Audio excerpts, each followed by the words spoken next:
Recientemente se ha descubierto que los escritos de Joseph Waggoner y Alonzo Trevor Jones son como una mina de oro abandonada, una mina de verdades y buenas noticias. Casi en cada página de la Biblia vieron una buena noticia. De todo esto resulta algo conmovedor que hace vibrar el corazón para siempre. Es fácil ser salvo y difícil estar perdido si comprendemos hasta qué punto la buena noticia es buena.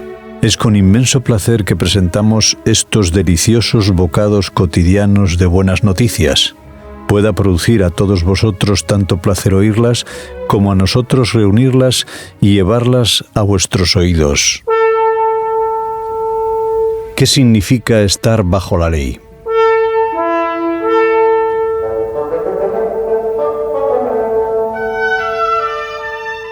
Leemos en la segunda carta del apóstol Pablo a los Corintios en el capítulo 3 y versículos 17 y 18. Porque el Señor es el Espíritu, y donde está el Espíritu del Señor, allí hay libertad. Por tanto, nosotros todos, mirando a cara descubierta como en un espejo la gloria del Señor, somos transformados en la misma gloria, de gloria en gloria, como por el Espíritu del Señor.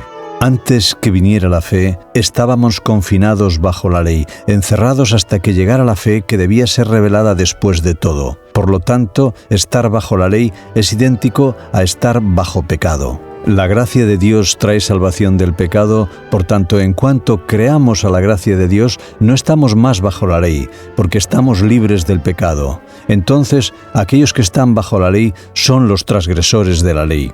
En el Evangelio de Juan, en el capítulo 10 y versículo 9, Cristo nos dice: «Yo soy la puerta». También es el aprisco y el pastor.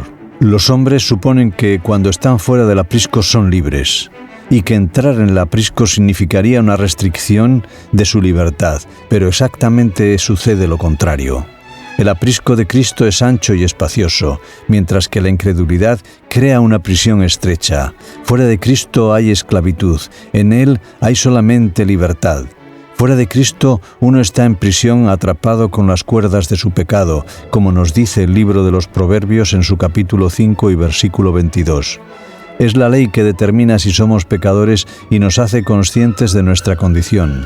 Esto forma las paredes de la prisión del pecador, haciéndole sentir incómodo, oprimiéndole con un sentimiento de pecado como si presionara su vida. Mientras hace frenéticos esfuerzos para escapar, aquellos mandamientos permanecen como paredes firmes de prisión. Cualquier camino que tome encuentra un mandamiento que le dice: «No puedes encontrar la libertad a través de mí, porque has pecado». Si el pecador promete guardar la ley, no se siente mucho mejor porque su pecado aún permanece. Este le aguijonea y le conduce al único camino de escape. En Cristo es hecho verdaderamente libre, porque en Cristo es hecho justicia de Dios. En Cristo está la perfecta ley de la libertad, como nos dice el apóstol Santiago en su carta en el capítulo 1 y versículo 25.